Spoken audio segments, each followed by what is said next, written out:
شدید گرمی سے صرف پاکستان میں رہنے والے لوگ پریشان نہیں ہیں، سعودی عرب میں بھی ان دنوں موسم انتہائی گرم اور خشک ہے۔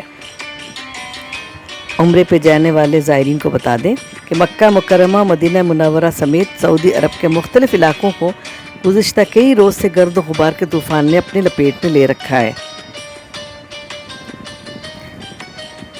موسمیات کے قومی مرکز کے مطابق مملکت کے بعض علاقوں میں بارش جبکہ کہیں گرد و غبار کا سلسلہ جاری ہے۔ مکہ مکرمہ ریجن کے علاقے طائف، الکامل اور خلیج کے علاوہ الخرمہ اور المویہ میں گرد و غبار کا سلسلہ جاری ہے۔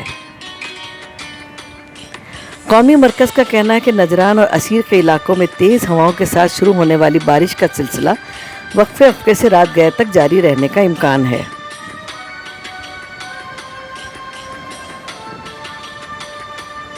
موسمیاتی رپورٹ کے مطابق مدینہ منورہ کے نواحی علاقے بھی گرد و غبار کی لپیٹ میں ہیں، جبکہ بدر اور ینبوع میں موسم گرم رہے گا۔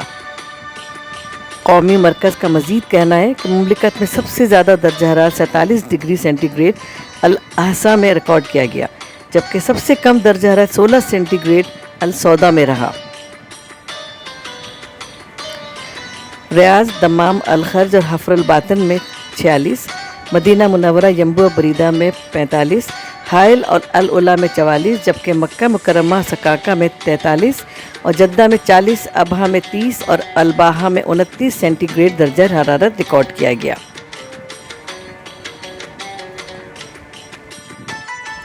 سعودی عرب میں موسمیات کے قومی مرکز کے ترجمان حسین القحطانی نے کہا ہے کہ موسم گرما 30 اگست تک جاری رہے گا۔